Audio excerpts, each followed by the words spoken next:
train rolling, freight train rolling, freight train rolling, rolling on down the line.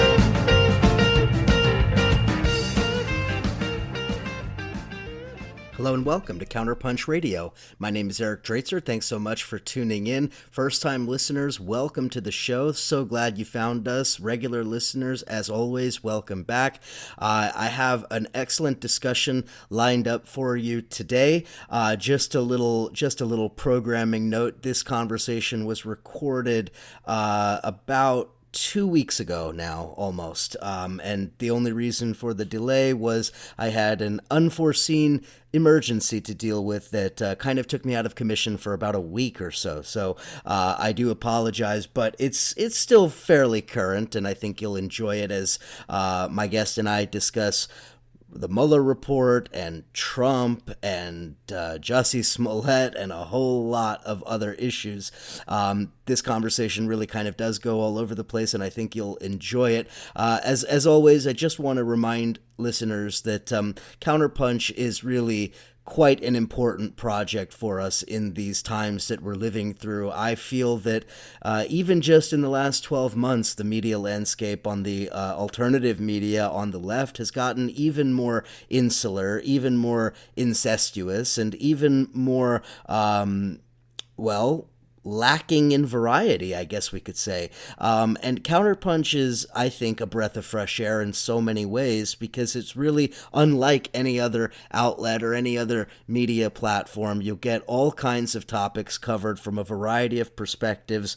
I've written about everything from African geopolitical questions to opening day of the baseball season. So you'll get quite a selection of things. So pick up the phone, call the CounterPunch office, make a donation, or, of course, you can get a subscription to the print magazine. That's a great way to support CounterPunch and also get something out of it. So I really do encourage people to become subscribers. I'm on the CounterPunch team, and I'm also a subscriber and have been for quite a while. So anyway, please do consider that. And now enjoy my conversation with JP Sottile. So let me turn to my guest today. I'm very happy to talk to JP Sottile. Let me tell you this. JP is the news vandal. You should be signed up for his newsletter. It is some of the best curated content you're ever going to find anywhere. I don't know how he does it.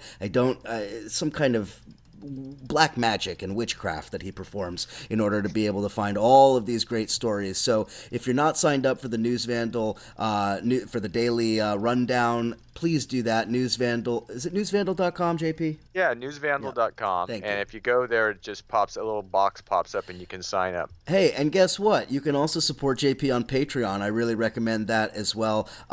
His analysis truly is some of the best, and I'm really happy to have him here today to talk about what's gone on in the last few days. I mean, we're recording here about a week after the bomb dropped. That is the Mueller bomb, the Mueller report, the long-awaited inquisition to begin against Trump, right? The magical deus ex machina that swoops down from the heavens and saves us all from the calamity. But none of that has happened, and in fact, very little has happened, and I think that in and of itself is kind of an interesting story because we all were waiting on this Mueller report, but there was a lot of speculation about not only what would be in the report, but what the outcome would do for Trump and would do for the Democrats, or maybe not do. And I just kind of want to start out by asking you, just looking at the last 7 days or so since the Mueller report dropped, what are some of the things that you find most striking? Well, one is the polling data that's starting to come in. We had a CBS poll, a Morning Consult, Politico poll, a CNN poll. These are not my gold standard polls. I mean, for me, the triumvirate is the Gallup tracking poll on presidential approval rating. Anything that Quinnipiac does, because they have a really great methodology and they ask a lot of deep questions, and then Pew. And so we haven't seen those data points yet, but I'm amazed that the Morning Consult political poll showed no jump in his approval ratings. It was static at 42.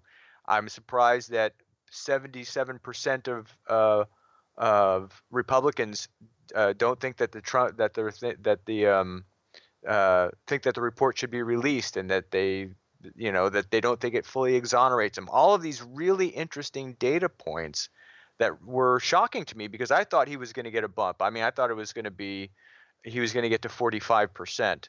And, for him to get to 45% really is a lock if he can maintain that to win in 2020, because he doesn't have to get to 50% to win. He just has to get those red states and meet that formula for the electoral college. So that's interesting. The other interesting thing, and we can dig deep onto that and why that might be and whatnot. The other interesting thing to me is the battle over the memo. And what does the memo really say? Which it doesn't really say that much. It's only 4 pages, and we learned today from the New York Times. So we're recording this heading into the weekend, and Trump has had his rally in Michigan. But then the New York Times reported that the Mueller report is upwards of 300 pages. So there's obviously a lot in there. And Judge Napolitano, one of the right's sort of favorite analyst arbiters of all things judicial and legal, said on Fox News that the only reason for it to be covered up or to be hidden from public view, heavily redacted, is because there's something in there. And so the thing that I find fascinating is not necessarily the battle between the Trump loyalists and the Democrats, the pro and anti on Trump. I'm fascinated by what's going on inside the left, as it's loosely called. I don't even know why we say that. I say sort of progressive Democratic community. And you have the people who have been criticizing Russiagate, the Glenn Greenwalds of the world, and the people who have been promoting it like it's a mantra that was given to them by a guru like Rachel Maddow. And both of them show their excesses in their analyses. I just love that the great Jeffrey St. Clair of CounterPunch, you're very familiar, when Glenn Greenwald said, "I'm going on Fox tonight to talk about the Mueller report," Jeffrey just tweeted at him, "So you've read it?" And that's kind of where we are, Eric. So you've read it? No, nobody's read it. We still don't know. And the fact that Barr said what he said was great for Trump, a huge victory. There's no doubt about it. Cements many things for him. But it actually just left as many questions as it answered, and it answered very few. I guess my question to follow that up then is, does that really matter, at least from a political perspective? I don't think that for Trump it matters at all, because all Trump needed was the vindication of a Right. 2-word slogan: no collusion. No Yes. collusion, no collusion, no collusion. He's been saying that for a couple of years now, and we finally get a Mueller report, and whatever you think about what may or may not be in there and what may or may not be in Barr's memo, all that most of America is hearing distilled down to 2 words: no collusion. And it shows you the brilliance of the branding, right? To set it up in such a way that he was almost assured a victory, because that was going to be the hardest thing to find. The connective tissue between him and some smoking gun memo or email or phone conversation that's been tapped by the NSA that says, "Donald, we are going to win you the election, and you are going to do this for us in Syria," for example. The chances of that being found very, very slim, right? It was, if there's going to be something, it's going to be at most likely a different level, like Manafort, who didn't flip, which I'd love to talk about. But here's the weird thing about it. It hasn't given him the bump yet, and we'll get some more data over the course, probably over the weekend. There'll be another set of polls that'll be released. If he doesn't get that bump there, then what does it mean to continue to cover up? Because I think that it actually then may become a problem for him if the GOP, Rand Paul, actually worked to block a resolution calling for it to be released. I saw Mitch McConnell yesterday bring up the national security argument, why we want to protect sources and methods. That's why it shouldn't come out. There is every reason in the world, you would think, for the GOP not to want it to come out. Even though Trump says he wants it to come out, he probably said that knowing full well that the functionaries in Congress are going to do everything they can to keep it from coming out. And he also has a functionary at DOJ who is going to keep it from coming out. So he can have it both ways that way. I actually think that politically, if it doesn't get released, or if it gets released as a mega summary, which is one of the reports I heard that Barr is thinking about releasing it as an extended summary, in an extended summary style format, or if it comes out in just bits and pieces with heavy redactions, leaving all kinds of gaping holes and big questions, then I think it actually may work against him. Because then it looks like you're covering up, right? It's not the crime that gets you, it's the cover up. And then you can start running on, if you had to, you can start running on a culture of corruption that covers up crimes, particularly for people like Don Jr. and Jared Kushner. Well, that then raises the second part of all of this, and that is the role of the Democrats here, because I know you're talking about in a 2020 campaign scenario, Yes. but Yeah. we got to this point, I think, because of any number of really dire strategic mistakes, I think, made Really? by the Democrats, and Sure. one in particular being this whole obsession with collusion, because as you said, collusion was always going to be by far the hardest thing to prove, and I don't even know what collusion even means, because I it's know. not really a legal term. Conspiracy, I mean, if you're looking for conspiracy, I think presumably they found it. If they didn't find it, then they would have released a report. So the point is, it seems to me the Democrats boxed themselves in on the collusion angle, and now I feel like they don't have that currency anymore. Well, and this is the double-edged sword. So I think on one side, you have the sort of the Trump Republican side would love, maybe this is their calculation on the cover-up, or not on the cover-up, I don't want to say it that way, on restricting the release of the report to try and goad Democrats into continuing this drumbeat on a dead horse. Just going to keep going at the dead horse, because we saw the other interesting thing this week, immediately after what should have been the beginning of a week-long victory lap, right? Getting the Barr memo. What is the first thing that the Trump administration does? Let's bring up pre-existing conditions. Let's go for that one again. Oh, by the way, let's become the party of anti-Special Olympics. That's it. Let's be anti-Special Olympics. So stepped all over the victory, and that's good for Democrats, right? Maybe talking about the Mueller report is bad for Democrats. But then again, these early polling reports indicate to me that it may actually be something like a Democrats' version of Benghazi, where maybe they're just going to replay the Benghazi playbook, Eric. Now, one could say it didn't work, but then again, I would say it at least contributed to what became a massively successful campaign in a target-rich environment of Hillary Clinton to demoralize her voters and to create doubt about her. So I think it's a jumbled mess. There are a number of different possible stratagems that could be employed. There could be the way, let's get them to continue to talk about the Mueller report so they don't talk about all of our other crimes. That's been my major criticism of outlets like MSNBC.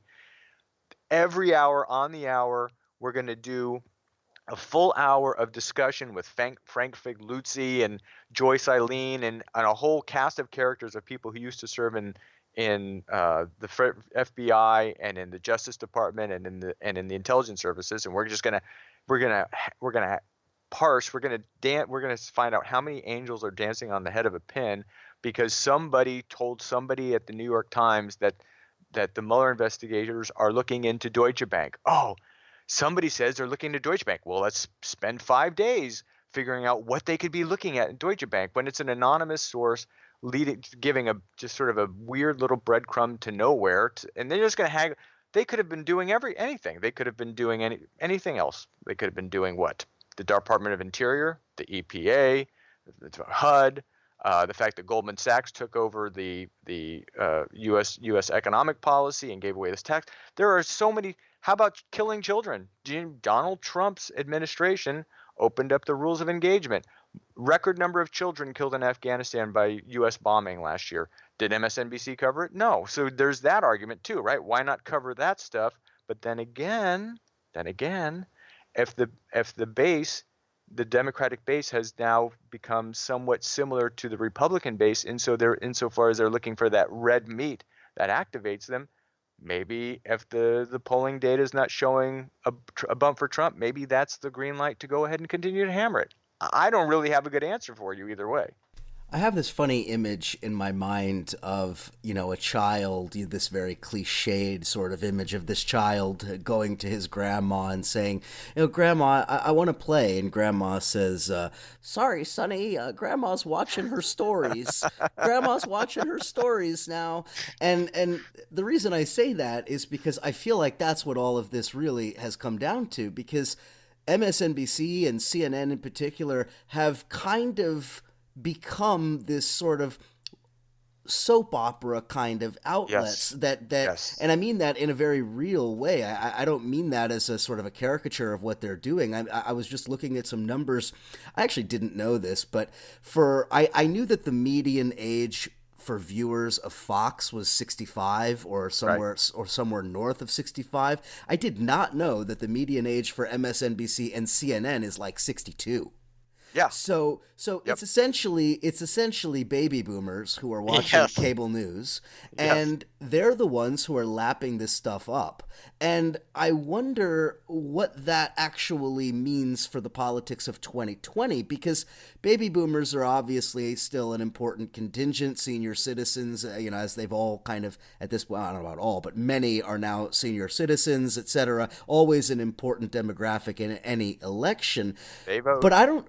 But the millennials and the Gen Xers, the younger people, the middle-aged people are watching a hell of a lot less cable news these days than they were, say, 5, 7, 10 years ago. And so I wonder whether the utility of all of these stories has kind of worn out.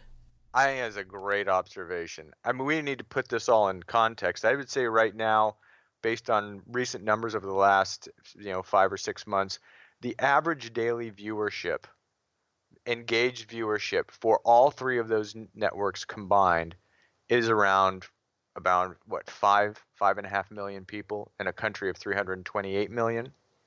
5.5 million. 5.5 million.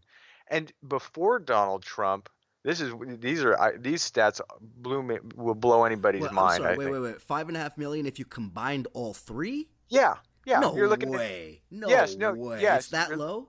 Yes, you're looking at about 2 to 2, but about 2 for Fox, about 2 for MSNBC. They compete back and forth. They've been competing back and forth, and Rachel Maddow had it where she was getting about 2.1 million viewers. Then for CNN, you're looking at about 1 million. Get this, Eric. Before the 2015, it's really the 2016 campaign, but the 2015 campaign machine started to go. The average daily viewership for CNN, 434,000 people. 434,000. MSNBC was at like 383, and Fox was at 1.1. That blows me away. I would not have thought that the numbers were that low in 2015. I would not have thought that the numbers were as low as you said in 2019. Yes, it is a small. So it is. This is why when Donald Trump came along, the soap opera began, and why they got addicted to it. This is where I part ways with somebody like a Glenn Greenwald talking about a conspiracy to brainwash everybody to be against Russia, right? And that's what the Democrats and the MSNBC had been conspiring to do. No, you want what MSNBC's been conspiring to do? Make money. And how do you make money? You get people on a daily heroin drip story like a soap opera, which Donald Trump has provided for them. That's how Donald Trump was able to garner upwards of $6 billion worth of free media on his way to election. Every rally he held, he knew that the media was going to cover it. Because why? Because he was going to say something outrageous. Because why?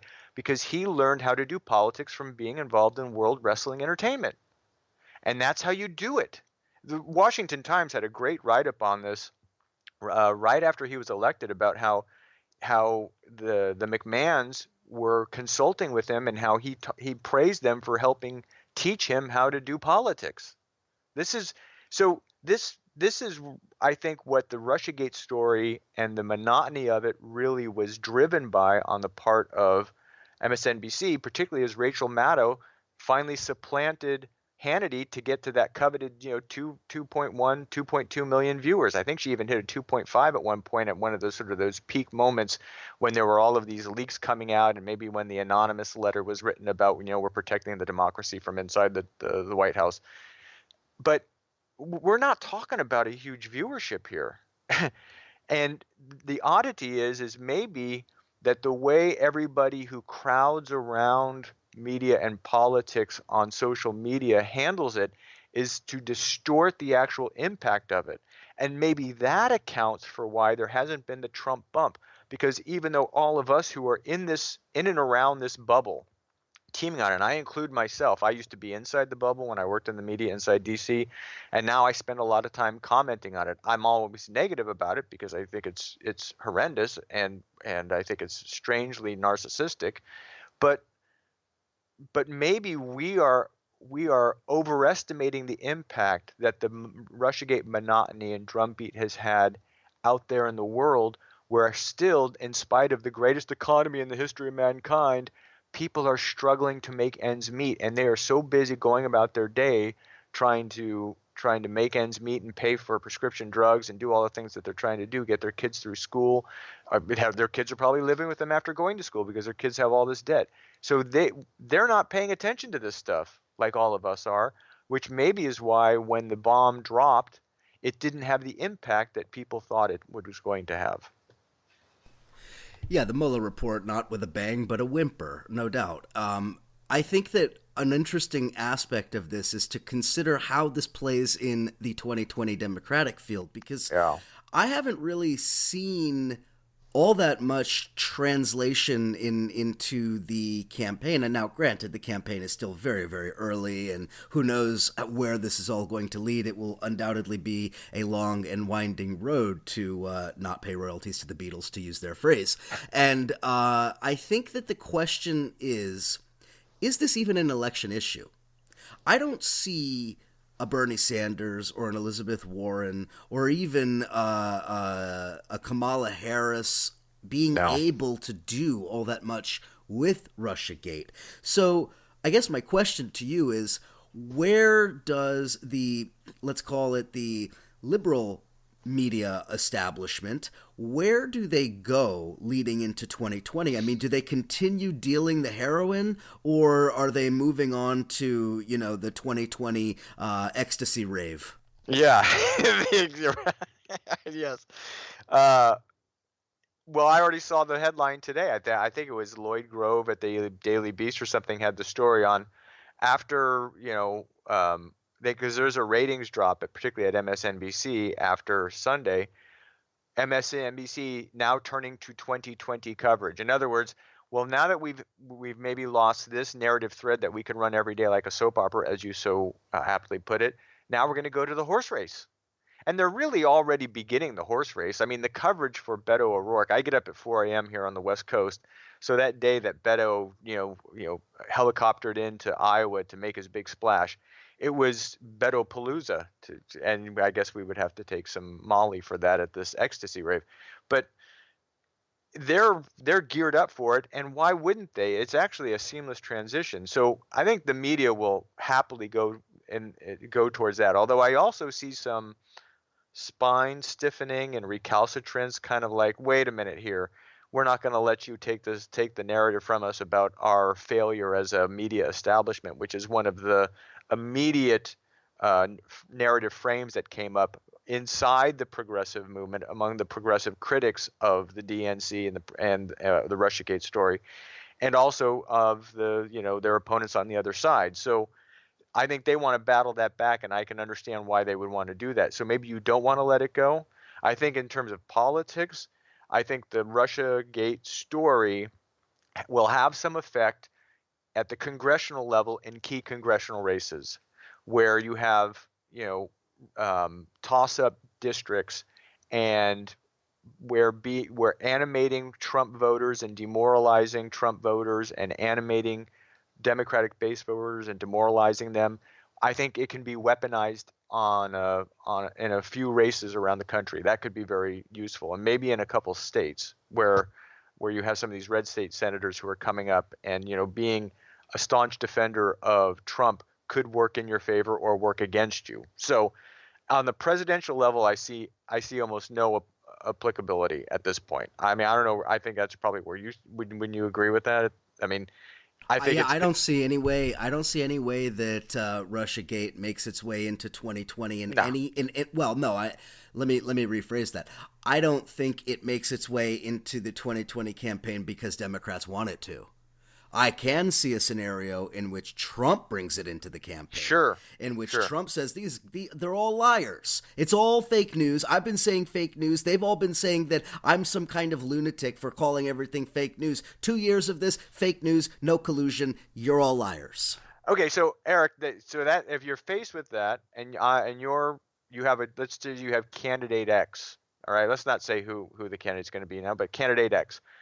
How do you battle that? Because what if you have a release by Barr that is woefully inadequate in terms of transparency, has all kinds of redactions, is instead of 300 pages, you're seeing 70 pages, and who knows what's in the rest?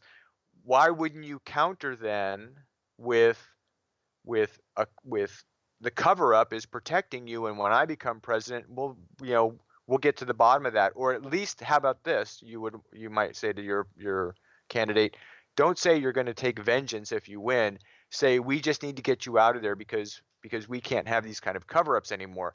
Because you've got to feed your base as well. So the weird thing about where we are politically is that I think the process that we've seen inside the Republican Party for many, many years that culminated in the Tea Party, where you had a hardcore conservative activist cadre that slowly over time took over. It began with the evangelicals running people for school board seats at the end of the 80s, when the Christian Coalition, Pat Robertson, and then Wonder Boy over there, he's the baby-faced assassin, Ralph Reed, they decided to effect a sort of a systematic change, over multi-generational systematic change over time. That culminated, I think, in the Tea Party. And so now I think we're seeing I think there's a Tea Party on the left, or at least inside the Democrats.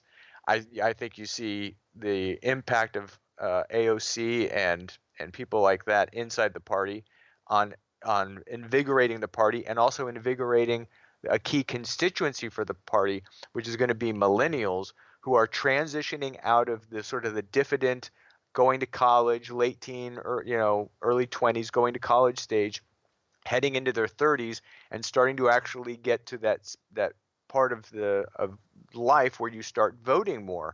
And maybe you want to appeal to them, and maybe you want to appeal to them with the same kind of red meat base politics that Republicans have used to great effect over the course of the last 25, 30 years. I absolutely agree, and that's absolutely what I would do. I don't think that there's any Democrat that has the stomach or the ability to do it. There's but that. I'll tell you this. I mean, if I were the Democratic candidate and I were on that stage, and Trump said all of that shit that I was just laying out, I would respond by simply saying, I just want to tell the American people that my response to that is really 3 words, and these 3 words would be on the top of my agenda once I enter in the White House, and those 3 words are lock him up. Oh, there you go. See? And this is the interesting sort of crossroad here for the Democratic Party, because you have this core ostensibly inside your half of the political spectrum, who are dancing rightly dancing on the grave of a Russiagate obsession, and an obsession with Donald Trump, almost to the point of which saying they're almost intimating that a Trump derangement syndrome has taken over the Democratic Party. And I think largely because they think that the Democratic Party is ginning up a multi-generational blood feud with Russia that's going to end in some kind of war. I personally don't think that that's what it is. I actually think that Russia almost becomes beside the point halfway through the Russiagate story, and it's actually really an attempt to go after Donald Trump. And the Russians are the probably the primary propagators of that talking point, because that serves their interests very, very well. If there's an entire segment of the political left in the United States that believes that the U.S. establishment is heading towards a nuclear conflagration with Russia, boy, does that help Putin's agenda. Absolutely, and it's so they've got that to deal with, but maybe it's time to just blow by those restrictions and sensitivities and do exactly what you said, and that's start to fight fire with fire. Now, the flip side of that is there are all ways of interpreting it, the whole thing about borking, but just it's kind of a case study, whether you think it's apocryphal or not. But just this idea of when Judge Bork was borked, and it became a thing, right? We're going to bork somebody. The idea is that sort of unleashed the furies, and as the Cold War came to an end and partisanship increased, and it became a tit for tat, you had I don't know if you want to call it a vast right wing conspiracy, but Bill Clinton again was a target rich environment, but there was a concerted effort to go after him, and in each successive president, this is, I guess, the beauty of 9/11 and the Iraq War for George W. Bush. It bought him a 4 to 5 year honeymoon where he didn't actually have to deal with criticism under the banner of protecting God, country, apple pie, and Chevrolet from the evildoers. But we've been in this sort of political thing, and so the question is, do you want to go there? Because I have to tell you, Eric, I watched a lot of debates in 2016. And two things I saw Democratic candidates hammer over and over again in those debates, in a lot of places in purple and red states, in purple and districts, and maybe blue-leaning districts where it still could be up for grabs. Two things: healthcare and stopping the acrimony in Washington. So we hear this all the time, that people want the acrimony to end, but then again, it also seems like the acrimony works, because it actually draws, as paltry as the ratings are comparably, they do get ratings over at Fox News, MSNBC, and CNN on acrimony, ratings that weren't there before Donald Trump entered the political bloodstream in 2015. Agreed. And I think that, again, you don't have a Democratic candidate, at least not yet, not that I've seen, that can actually inhabit the space that I'm talking about, the space that would lead people in chance of lock him up. You see what I'm saying? And this would be not because you're actually saying that you want people doing that. It's because you're demonstrating that you are targeting him. That's the thing, is that the Democrats play this absolutely asinine game over and over and over again, where they're constantly pussyfooting around the issues, while the Republicans, and Trump especially, but the Republican Party broadly, goes for the throat. They always go for the throat. And so the question is there a Democratic candidate that really would be able to go for the throat? I'm not sure there is one. I don't think that Bernie really has the charisma to do that, the stamina to do that. I certainly not Elizabeth Warren or any of these other people. Biden is trying to present himself as somebody who could do that sort of thing. But Biden, I have to tell you, I think he's kind of a joke, and I'm not really buying the polling numbers that they're saying about Biden. What's your thought? Yeah, no, get him out on the hustings and see how it goes. You know what I mean?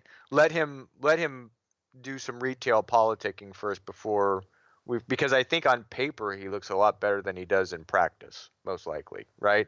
And then the fact that he had this gambit with Stacey Abrams, if I could just start my announcement by saying, hey folks, look, I've got an African-American woman on the ticket before I even get going. And I guess in a weird way to try and deal with the Anita Hill problem, and the fact that I even asked the question, I think, is a problem for him, because if people are asking that question about your attempt to do that, that means you're already in a political hole.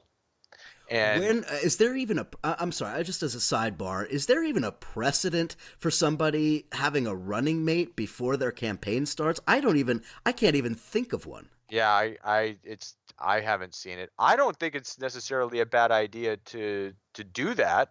That doesn't. I think there might be a strategic reason to do it, but In his case, I think it actually backfired. And we're back to this really interesting point that you made.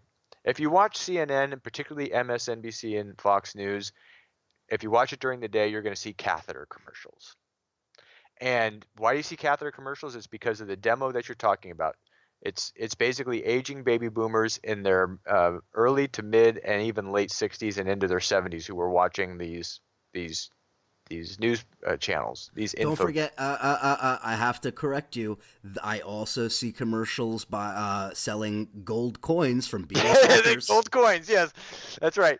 You have hoarders with catheters who are watching these shows. It's one of my favorite bands, actually. Hoarders with catheters. Yeah, weren't they at Outside Lands last year? Anyway, so I think for the Democratic Party, it makes much more sense to go with a generational shift and a generational shift appeal. I think it makes. I mean, if you want to go back to in history, recent history, that generational shift appeal was one of the ways that Bill Clinton beat a sitting incumbent Republican president. That was a part of the selling point. I also think the economy is a wild card here too. And if the numbers continue to show stagnation and the bond market continues to underperform, then the economy starts to elevate. Then you might get a different set of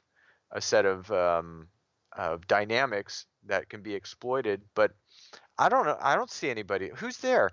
Beto O'Rourke, the guy with no positions, or Elizabeth Warren, who is all positions. I mean, it's all policies with her. She's a bit pugilistic, though. I think Elizabeth Warren could actually pull off the pugilism. And Bernie, I don't know. Kamala, I don't know. I don't know. I mean, I'm not, I don't know where you stand on any of these, but the guy who's getting the most play inside Iowa right now is Buttigieg.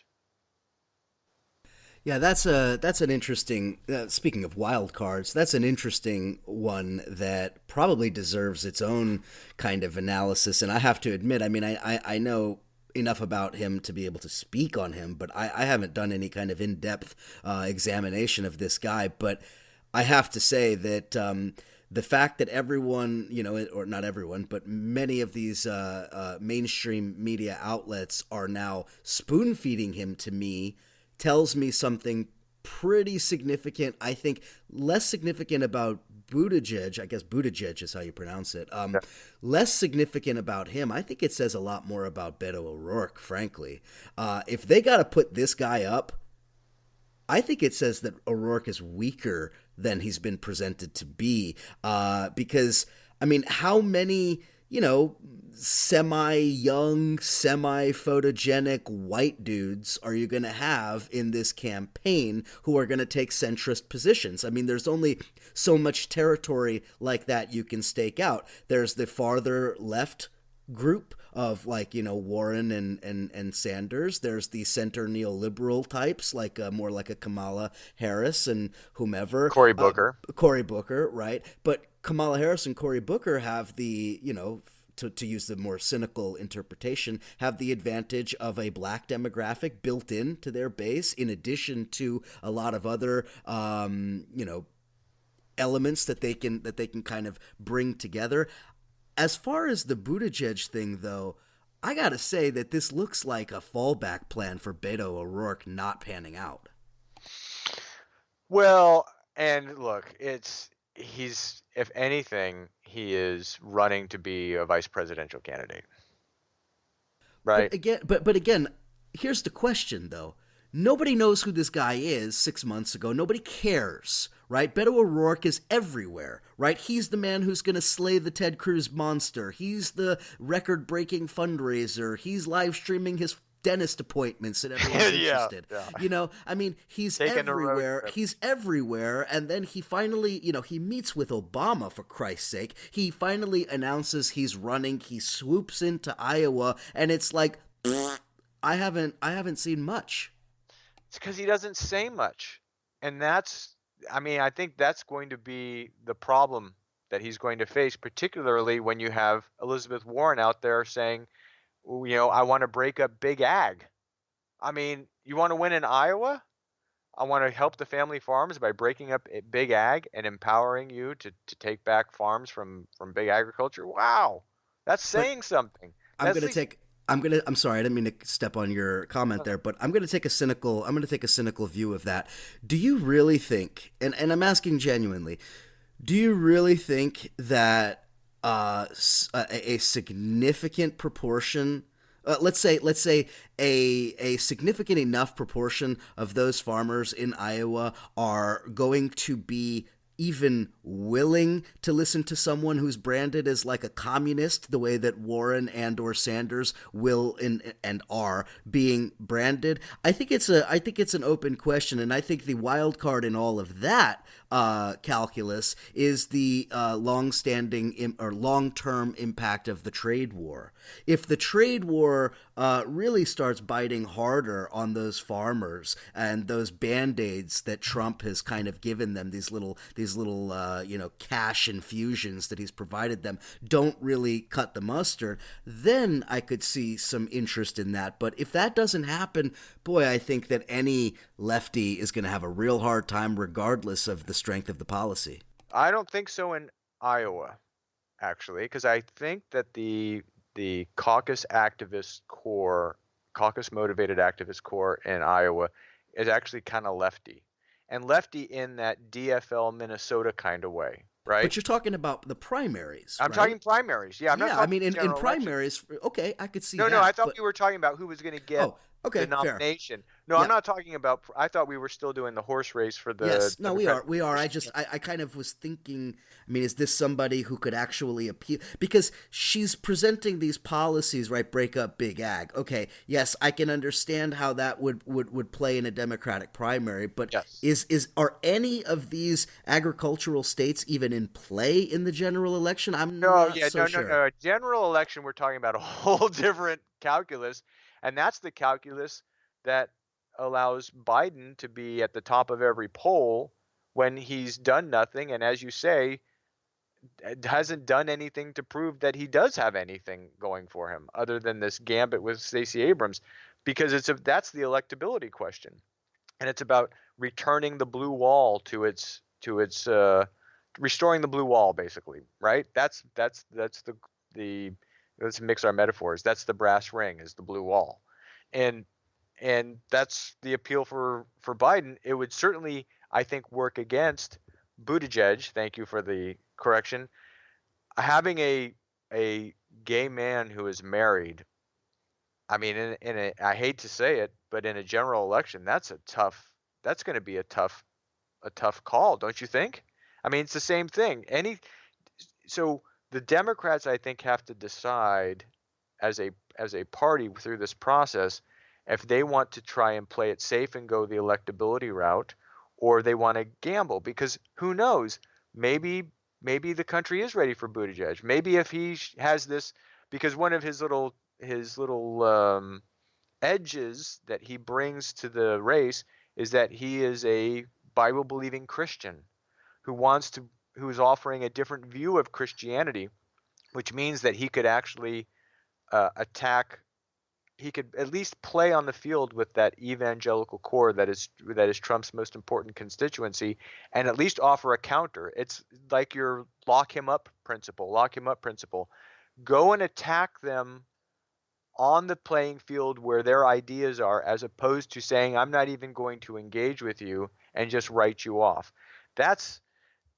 I think that's one of those other issues, right? If you're going to come up with a candidate that's not a milquetoast candidate or a market tested candidate that's designed to be electable, and you're going to actually go with somebody who's presenting ideas that are going to cause reactions, and some people may like them and some people are not going to like them. But if you go and make the case for those things out there, it may be that what people are looking for is not as much the policy agenda per se, but the willingness to believe and promote and sell a policy agenda in the face of opposition to it. It's very interesting. I think that there's a lot more to discuss about that. The evangelical question is really interesting as that demographic continues to shrink, and I think its political power having reached a zenith probably, well, at some point in our not too distant history. And I think there's a correlation between the shrinking population and the vociferousness of their political activity. Yeah, it seems like a last gasp kind of move on their part. The harder, evangelicals supporting Roy Moore. You know what I mean? That's the visual that we're really talking about. Anyway, let's take a quick break. On the other side of the break, we got a lot more to discuss. News Vandal, the News Vandal website, newsvandal.com. Get on that newsletter. I'm speaking to you as if there's a real commercial break, but there isn't. It's just music, and I'll talk to you again in just a few minutes.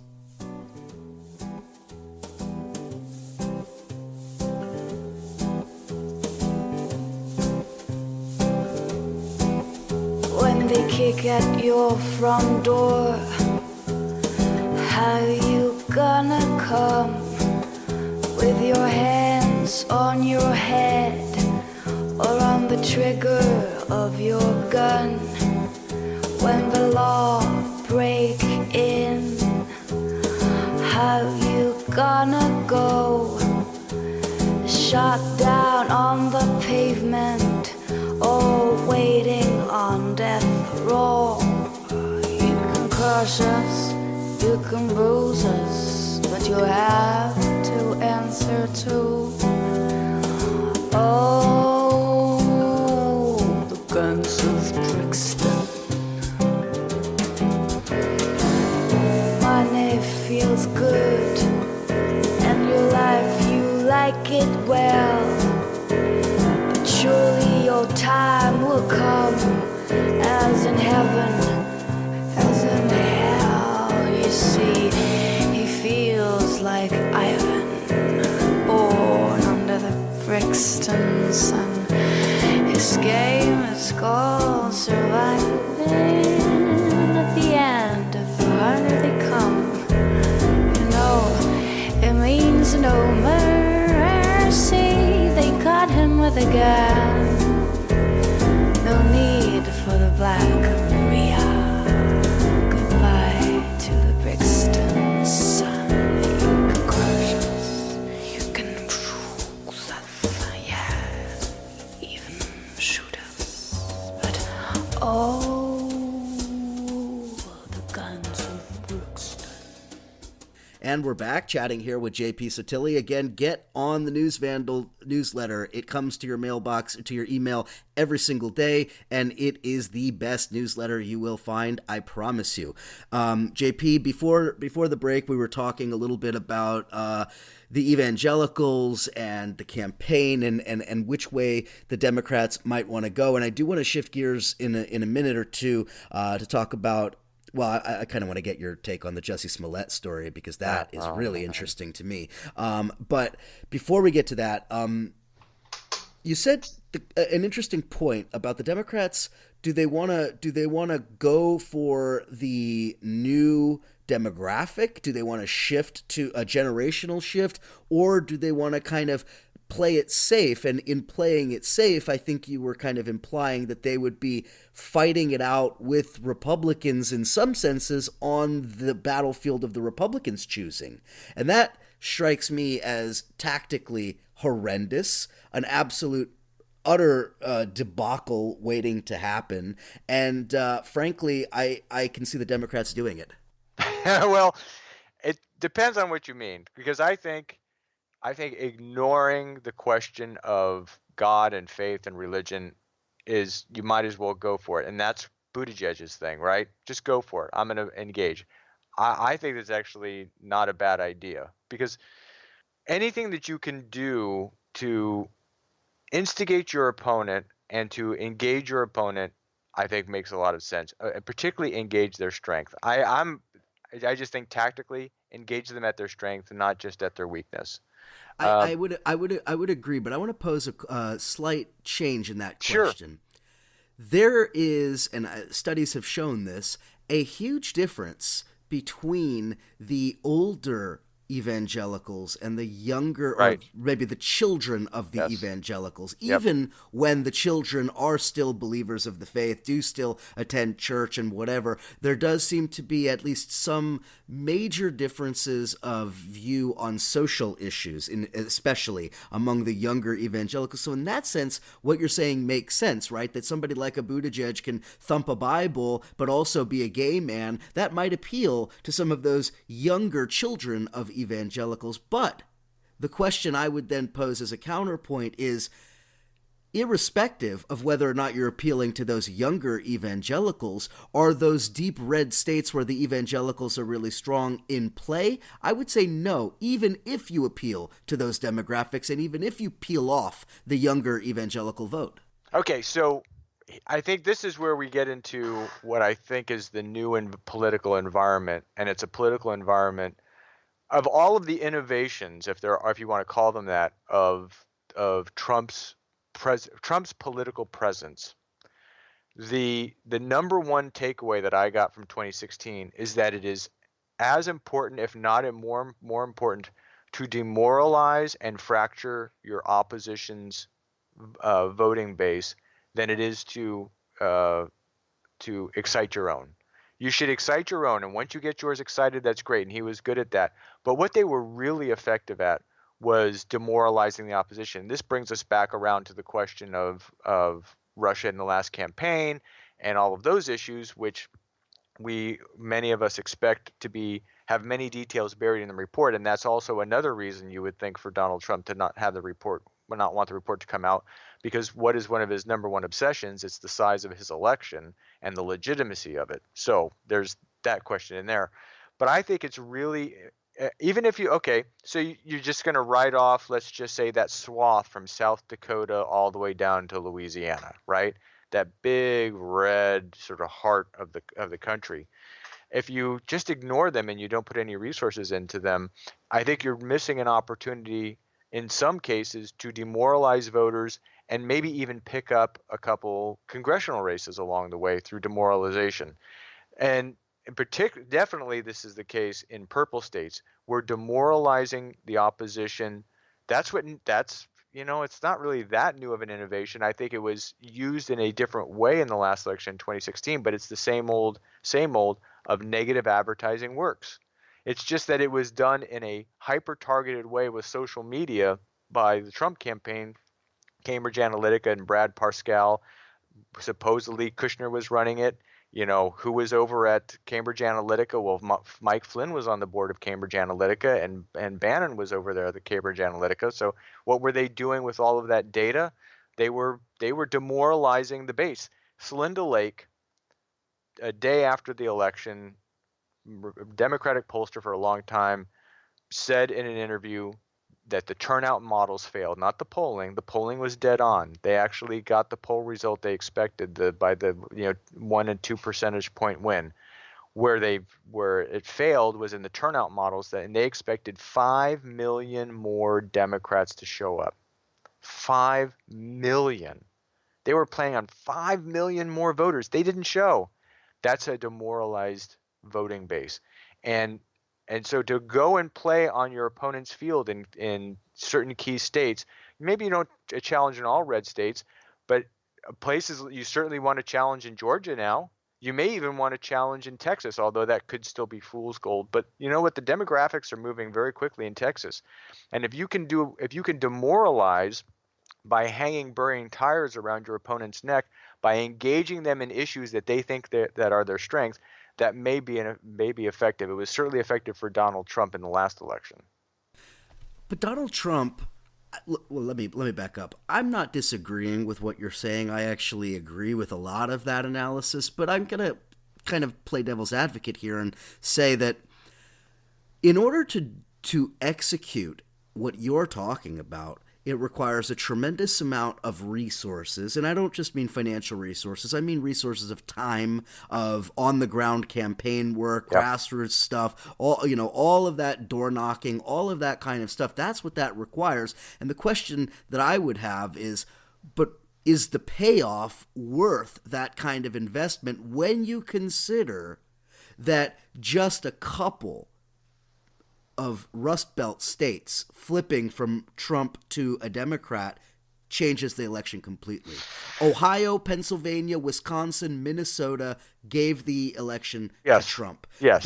Those states where people like Bernie are really beloved Yes. and where people like Hillary are really despised, Yes. that's where the election is made. So I get what you're saying about demoralizing people, but the demoralization in 2016 was a demoralization of the Democrats' own making. No doubt. And in 2020, the question is, are they going to make that same mistake?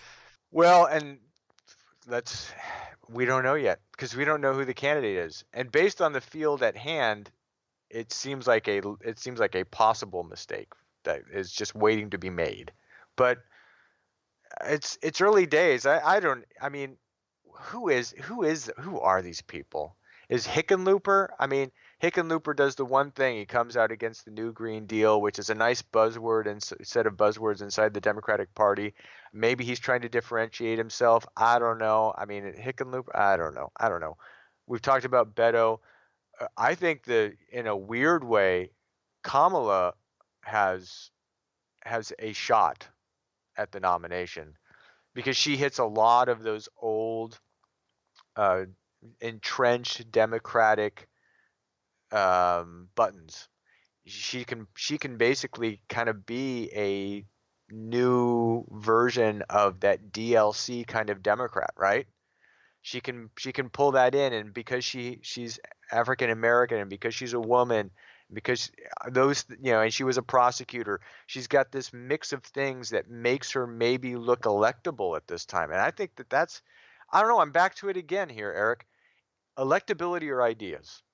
Electability or ideas. You would love to have them both be in the same candidate, but you want to know what? Donald Trump did not have electability. He did not have electability. And as much as we may not think that they're valid ideas, he had ideas. Maybe they're just catchphrases, but they were enough. They were formed enough as ideas to be effective, and he pushed them.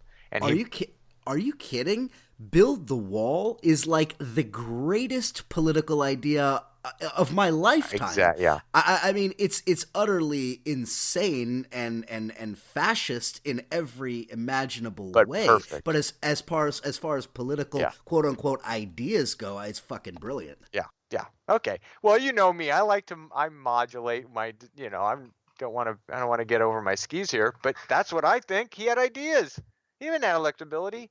He had ideas. And Hillary Clinton had electability, right? Electability. What were her ideas? Can anybody think of any one idea? I'll go back. I think one of the biggest mistakes she made was early on flip-flopping on TPP. She should have owned it. It's not a matter of whether I agree with her on TPP or not, or I agree with the Trans-Pacific Partnership or not. But when she flip-flopped on that just basically said, there she is. She's just doing whatever she can to get elected. Had she been an advocate for free trade and said, that's right, I believe in free trade. I've always believed in free trade. I believed in free trade when I was on the board of Walmart. I believed in free trade when my husband became president and he opened up Chinese labor to Walmart. I've always been for free trade. Just own it. You got to own it. And you have to have some level of unabashedness, I think, in this political environment. I would almost say you have to flirt with impunity, because I do believe we live in the age of impunity, where impunity is what is rewarded. That's what people gravitate to, is your willingness to say, this is what I'm going to do, and if you don't like it, tough, I'm doing it anyway. And then people go, oh, that person's strong. Going the other direction shows weakness, and that's one thing you cannot show in this political environment right now is weakness. That's why AOC she's the best thing the Democratic Party's got. You want to know why? Because she knows how to troll. Her troll on Mike Lee, it was great. That's great. It's hilarious. I'm not saying that as a supporter of her. I'm saying that as somebody who's watched a lot of trolling. That was a great troll, and I think that is going to be required. One little oddity here, is that many of the mechanisms you talked about, the infrastructure you have to demoralize and counterattack. Well, Trump didn't really have that infrastructure because he was able to utilize a new infrastructure that could be controlled centrally and didn't require a lot of people out on the hustings, knocking doors, leaving flyers in mailboxes.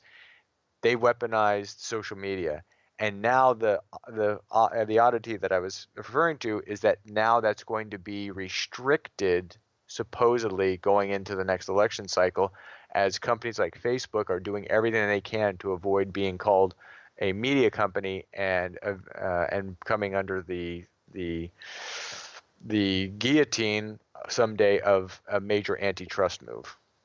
Yeah, I hear that, although I'm somewhat skeptical of their ability to actually do it, because as they tighten the security protocols, the new tactics will emerge, and those Exactly. new tactics will take into account the new protocols. Yep. So I think that frontier has been opened and it's not closing anytime soon. It's All right. whack-a-mole. Yeah, let's in the time we have remaining, I want to get your take on the Jussie Smollett story, because this is. Look, it's not because I really want to talk about, the what happened or anything like that. I mean, it's complicated. But what I'm really interested in is how this whole thing has played out, because it is utterly bizarre to me. I have a hard time coming up with good explanations for what's happened and how this case has essentially been resolved. So I guess I'll just start by asking you, I mean, what is your take on the way that the charges were dropped? I mean, does this strike you as totally out of the realm of normal prosecutorial behavior, or is there something I'm missing? I don't think you're missing anything. I think there are two possibilities. There's some kind of crony thing in the background, and this is already generating in the right-wing press. Folks, I get up at 4 in the morning, and from 4 to 6 in the morning, I go to many, many websites, and every day I go to all the conservative websites, so I can see how I go to all the liberal websites too, all the lefty websites, so you can see how stories are generating. There's this, she's being called a fixer, Michelle Obama's personal fixer. Her name is Tina Shen, I believe, Tchen. And apparently she had some role in talking to the prosecutor, and the prosecutor may have been influenced by that to pull, and maybe it's a crony baloney kind of thing. That's a possibility. I mean, it would certainly explain a lot. I think there's another possibility. Jussie Smollett's lawyer, when she came out and talked after the charges were dropped, she repeatedly talked about how Chicago police has to learn to not try the case in the court of public opinion before even going to court. Said that more than once. And one of the things that I find interesting about the Jussie Smollett case is as I kind of followed it a little bit, and I was following guys on Twitter who are local reporters in Chicago, and that investigation that wasn't a leak. It was a Rainbird sprinkler system. They were just pouring information out into the public sphere just because I think they've had a grudge against Jussie Smollett because as Rahm Emanuel said, the city got a black eye from this idea that this kind of thing could happen in Chicago, blah, blah, blah. So I think there is a possibility that the lawyers had enough of a case that there were irregularities in the way the evidence was collected and the way Chicago police conducted itself, that they were able to go to the prosecutor and say, we're going to make you and the city look like a fool if you don't drop this. That's the other possibility. So it's either some kind of weird cronyism where a favor was called in to get Jussie off the hook, or there was enough Chicago police investigatorial malfeasance that and a number of irregularities that they were going to be able to defeat the case. And prosecutors hate losing cases. They hate it. And that would be another explanation. Other than that, I got nothing. I don't know what you think. I got nothing other than those two possibilities. Well, my thought was kind of along similar lines, although maybe a bit more nasty, that there may have been an implication maybe subtle, maybe not so subtle, by Jussie Smollett's lawyers and or media people, representatives, and so forth, that if you push forward with this, what was it, 16 felony counts, Yes. which is insane. 16 felony counts. If you push forward with this, we're going to put Chicago PD on trial. Bingo. We're going to put this city on trial, and we're going to talk about torture chambers, and we're going to talk about corrupt cops running drug rings out of the projects. We're going to talk about the murder cover-up of Laquan McDonald. We're going to talk about all of these things, and we're going to drag out this trial for months on end and turn this into a disaster for Rahm Emanuel and for Eddie Johnson, the police chief, and for all of these people. So it's along similar lines, although maybe even more nasty. No, I think that's where I'm going with this, because you have a long demonstrable history of malfeasance, investigatory malfeasance on the part of the Chicago PD. And so if you make this if you just go with you go with the race issue and how Chicago police has historically treated African American men in the course of their law enforcement activities and investigations, boom, and with the number of leaks there were and oddities in prejudicial leaks where you're making it almost impossible. If I was a lawyer, I would say, how is it even possible for my client to get a fair trial in this environment? An environment in which, as you point out, there's a systemic and demonstrable history of racism on the part of the police department. And look at all of these leaks. Look at all of these things that had to be backtracked. They said this, and then they had to come out and they had to correct it and say, no, that's not true. And then they came back and said it again, and they've slandered my client and they're not looking at all the evidence. It's a giant mess. And who, as a prosecutor, do you want to be a part of that? Now, so the question is this: if that is the case, does it then become useful for, let's say, Chicago PD or people who want to protect Chicago PD to start laying down red herrings about it being a crony baloney deal by Obama's wife's fixer? So you're saying then that perhaps some of the stories, the conspiratorial stories that are, making the rounds in right-wing social media and elsewhere, that those may have been planted by Chicago PD themselves? No, I'm not saying that. I'm just saying it certainly is an effective misdirection if in fact the real issue is that Chicago PD made some errors in the investigation, some errors that could be exploited in a way that you're referring. I think that makes sense. I Right? think that makes sense. So Also, it becomes great clickbait. I mean, it's also great clickbait. Absolutely. But there's another weird thing about this that I don't even know if this makes it clearer or complicates it more. What's the deal with him forfeiting the bail money? Well, that strikes me as very weird. Yeah, that was, you know what that was? I think that was basically to get everybody to sign off. You say he's doing community service. Okay, well, he's done community service. He's paying a fine? No, he will pay a fine. He's just going to forfeit the bail, and here is the community service he did. Some of it was with, I think the Rainbow Coalition has something, and he went and gave a couple talks there, and they called that community service. So that's just fig leaf stuff, right? Fig leaf. Just fig leaf. To make it, because then what it does is that is your tacit admission of responsibility. Because if you don't exact that's exactly what I think. Right? Exactly right. Yep. So it is like a normal deal. In a normal deal, if he would made a normal deal, they would say, well, he's going to get 2 years probation. He has to do 100 hours of community service, and he's going to pay a $17,000 fine. Then that would be it. So you use the absconding of the bail, right, and his apparently demonstrable history of community service as your trade-off, so that we're not saying he didn't do it. See, we actually exacted a price from him. That's what it is. I think that's right. Now this whole story to me really is not all that not all that interesting in the sense that, I mean, the case is interesting, but it's not all that interesting because I don't particularly care about Jussie Smollett or Empire or any of this stuff. What I find most fascinating about this whole story is the media.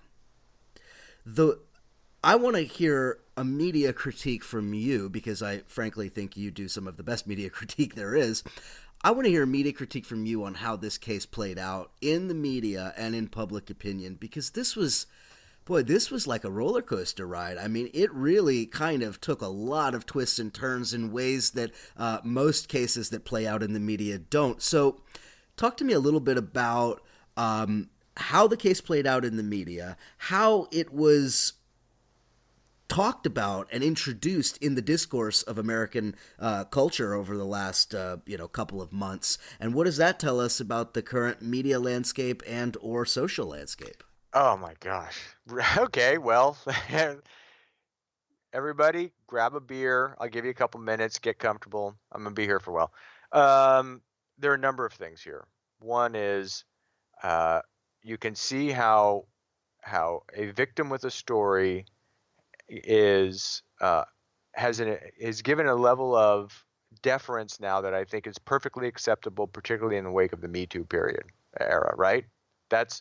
So I actually think Jussie Smollett took advantage of that and used that to great effect for himself. Because if you were on the other side, if you were a conservative and you were a MAGA hat wearing person, the way that his story was swallowed whole and promoted and megaphoned by the media would reinforce in your mind that there is basically a liberal bias in the media that is anti-Trump and is willing and able to demonize white people at the drop of a hat, particularly MAGA hat wearing white people.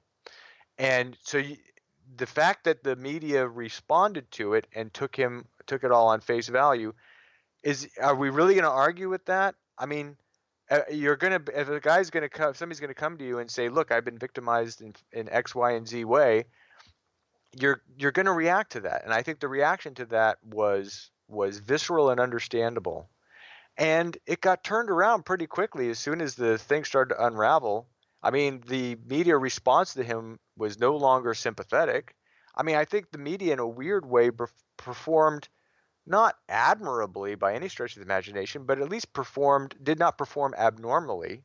And really, it's reflective of the overall celebrity culture we find ourselves in, where everybody is angling to be a celebrity, and celebrity is the final. It's the house with a white picket fence, 2 kids and a dog, 2 cars in the garage.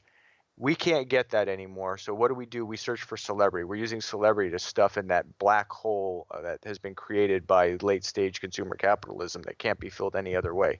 Everybody's pursuing it. And our media reflects it. Our social media reflects that. The news media reflects that. So, I mean, I don't find myself wringing my hands over the way Jussie Smollett was covered in the way I look at, the way I wring my hands over a lot of other things, because it's kind of a sign of the times. And sure, they bought it at the beginning, but if you don't buy it at the beginning in this kind of environment where we are trying to wrap our heads around the admission that for centuries, really for almost all of human history, going back to the Minoan civilizations, when you had female-centered, matriarchal societies, women have been chronically not believed, and the idea of not believing a victim is now become verboten.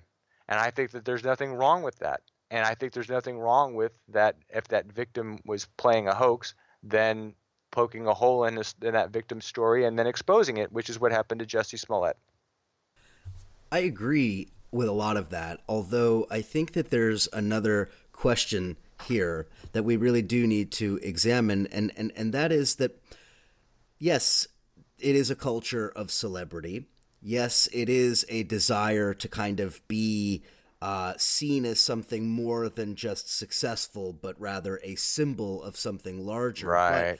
But I also think that there is a truth wrapped up in all of this that I have to say nobody really wants to talk about, and that is that it almost doesn't even matter whether or not this was a hoax, because for this hoax there are 10,000 real ones. Yeah.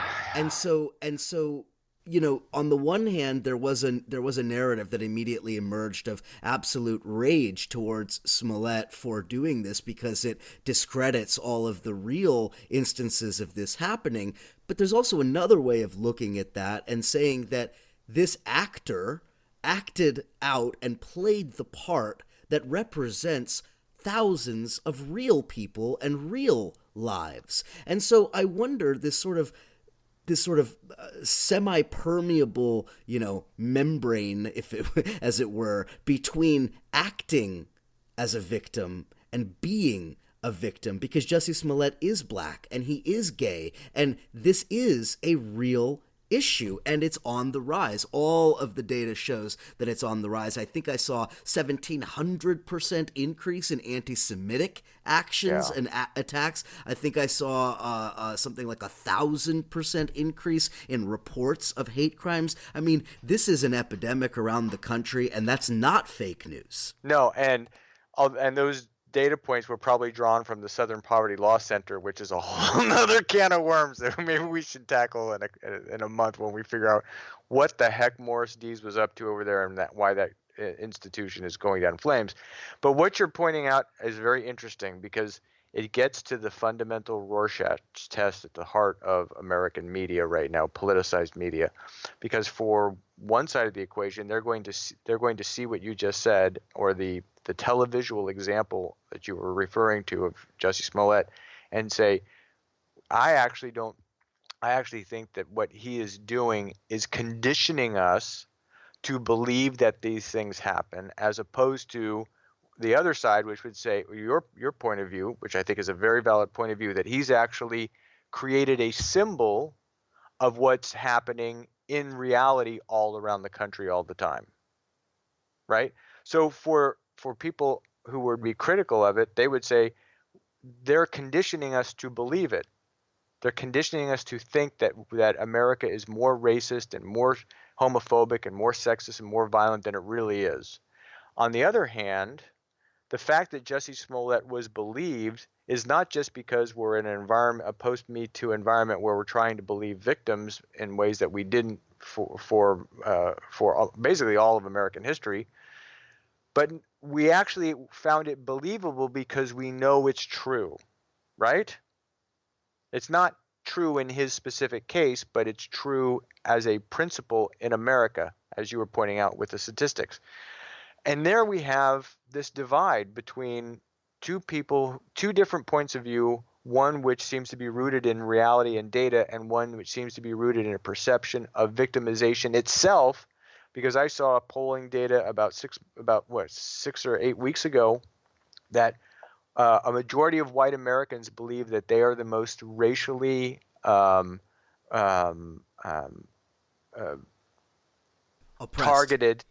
I think was the word. I was trying to find the word. I think it was racially targeted group in America. Yes, that is not new. I even included those statistics on that very subject in my piece from just after the election, just after the 2016 election, Donald Trump and the triumph of white identity politics. Yeah. Because that is exactly what it is. And here's another very interesting data point that I came across, that the more focused and rabid a person is on the issues of immigration and race and racial questions is determined by how white the area they live in is. In other words, the communities least impacted by demographic shifts and immigration were the ones most afraid that immigration was destroying the country and that Trump needed to be elected. In other words, white people who actually have experienced these demographic shifts are less concerned about them.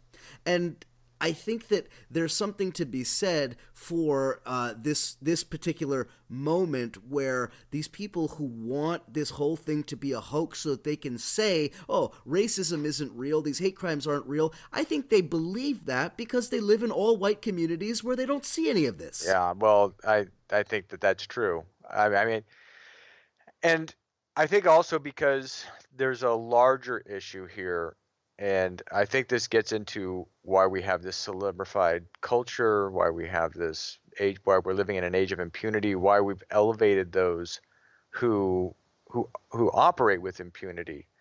And I think it's because we also don't generally, as a culture, want to admit that there are problems, and that there have been problems, and that the problems are fundamental. They go back to the founding. That this racism issue is a fundamental issue in American culture, society, and politics, and has been from the very beginning. They just don't want to date.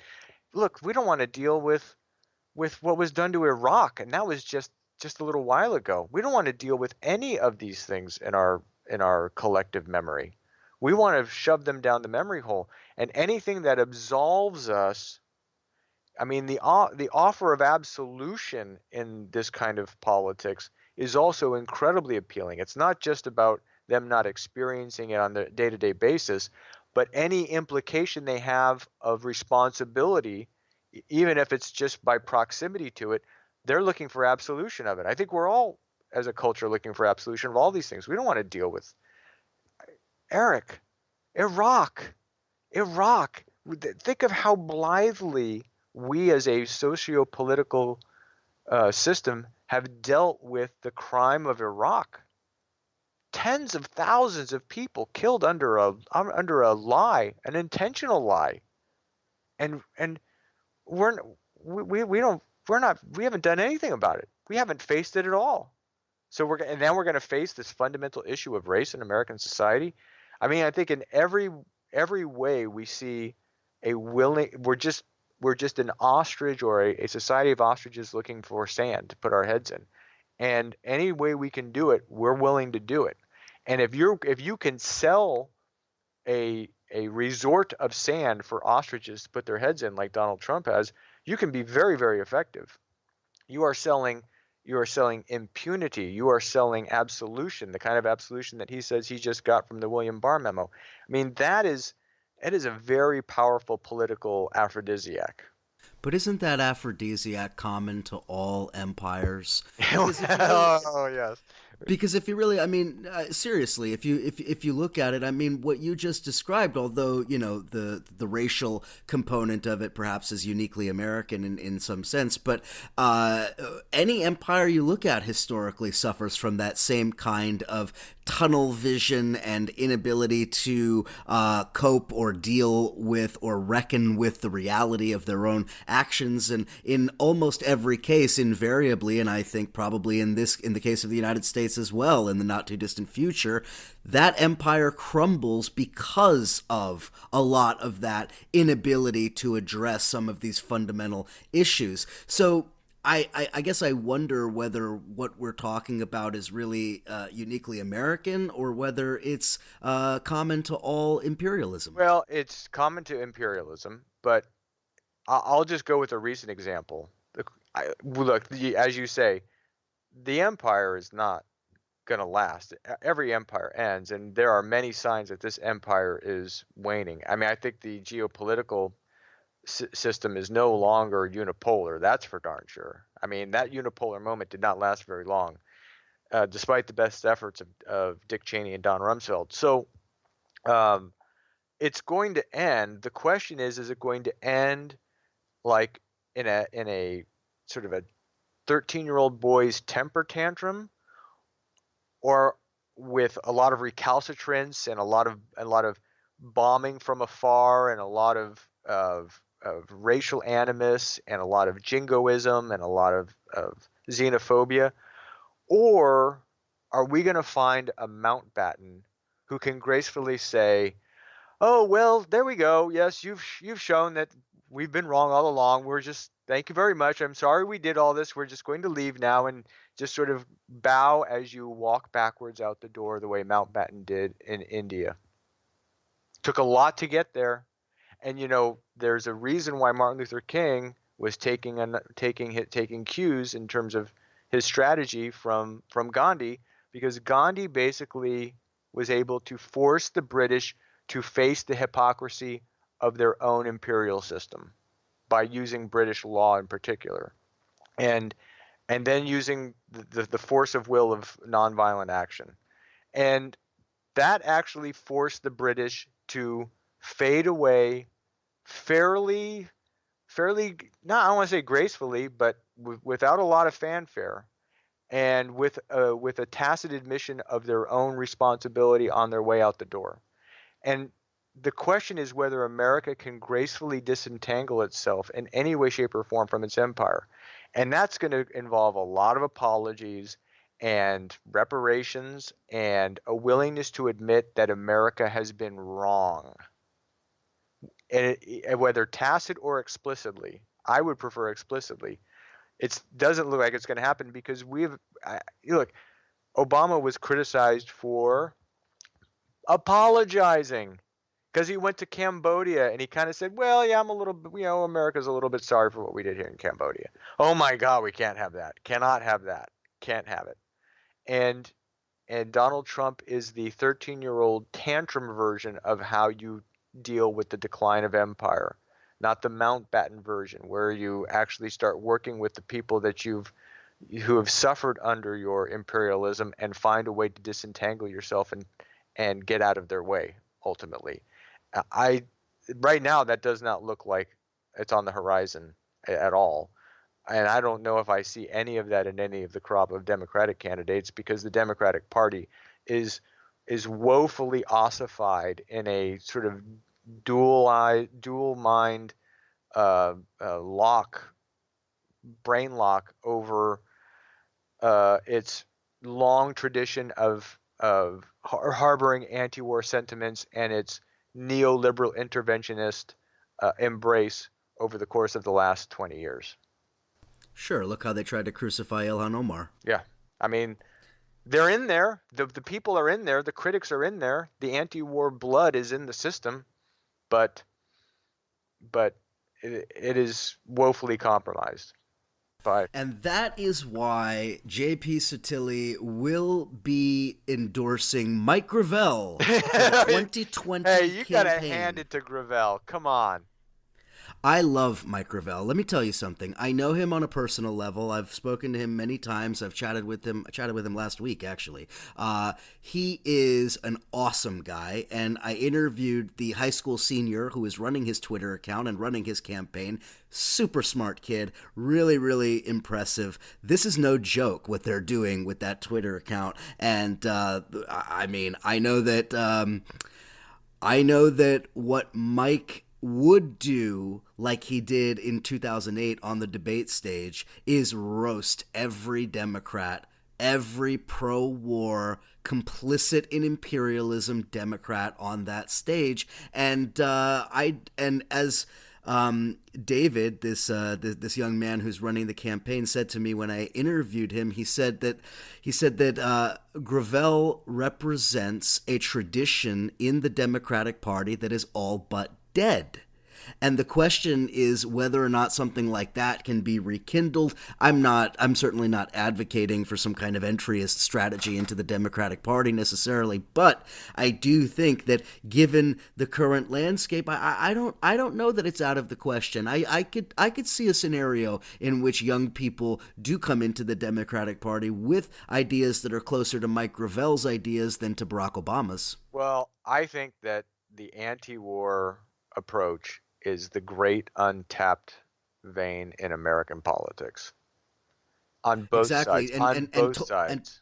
And Tulsi Gabbard is playing that part. Too bad she's in bed with Hindu fascists. Well, and that's it. Tulsi is not a great messenger for this. I mean, I love listening to her talk, and I do the Modi Hindu connection, Hindu nationalist connection.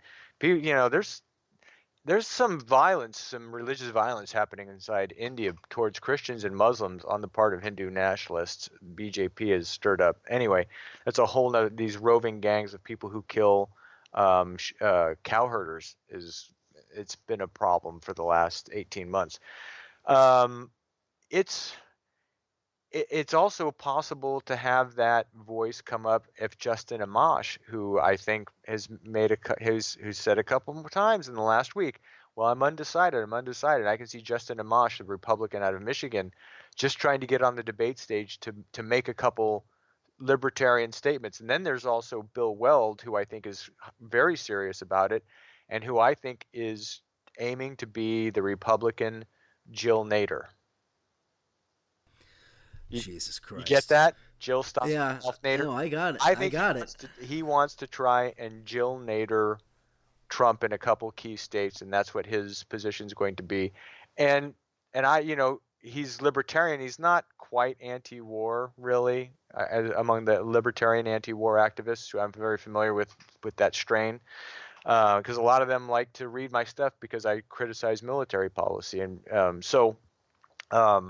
but that just goes to show you that I'm on your show, and then I've been on libertarian shows talking about defense policy, because that is there and it is cross-party. And I don't know. Remember a couple of years ago when there was that dream ticket of Ron Paul and Dennis Kucinich that was being talked about? Remember that? I know. Like a fever dream. Oh, ticket. It was a fever dream, but it looks so good in a tweet. Paul and Kucinich. The love revolution goes on. But that's one thing that is still true today. Is that I know that Ben Rhodes calls it the blob. I call it the real deep state, not the bogus, phony deep state. I'm talking about the Peter Dale Scott described deep state. I'm talking about the alliance of big defense, big oil, and Wall Street. That's really where that's always been the power axis in America. It continues to be the power axis. And you want to know who has benefited that power axis as much as anybody in the last half century? Donald Trump. Wall Street, defense industry, and oil have all done really well under Donald Trump. And that's really, ultimately the vetting process in American politics still comes down to that triumvirate. And that's why I think Donald Trump made it through. And I think about the last election, that triumvirate was not going to lose either way with Hillary Clinton and Donald Trump.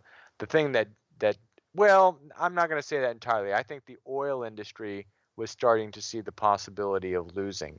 And that's where I think Donald Trump had his strongest push, was among the members of the oil industry. I think Donald Trump is an oil and gas president to the core, which then brings us back around to the other issue in the next election, because anti-war is probably not going to get a lot of voice outside of Mike Revelle getting enough donors to get on the debate stage a couple of times. But the other issue is climate change. And to bring it all the way back around to where we've been, that is a wild card in places like Iowa. And I think it's a wild card after Nebraska, because the one thing that I've seen change really, really rapidly over the last 6 years, in spite of having a climate denial presidency, is that acceptance of climate change as a reality, and the belief that it is something dangerous has grown by 15 to 20 points in the last 6 years. We are now at like 72% or 73% of we used to be at like 48. Now we're at 72. And as these natural disasters like the flooding that just happened, wiping out tons of farms, as those natural disasters have hit and people have seen the images of wildfires and they've seen the mega storms, and we've had bomb cyclones, and it's starting to register with people, and that's I think the other potentially rich vein that has not been mined in American politics up to this point, and may be a wild card in the next election. That's a great point to end on. Really happy that you made that point, because I also think that's really critical, and some other people that I like and respect have made similar points recently. Well, we went way long, but I think that's fine. JP Sottile, Newsvandal, newsvandal.com. Get on there, get that newsletter. He is, he's one of the best, and I'm really happy to be able to. Eric, come on. Hey, no. Go to if you go to my Facebook page is wide open. I posted Eric's piece on the new baseball season. Highly recommended. Thanks, JP. Thank you, everyone, for listening, as always, and we will chat again real soon.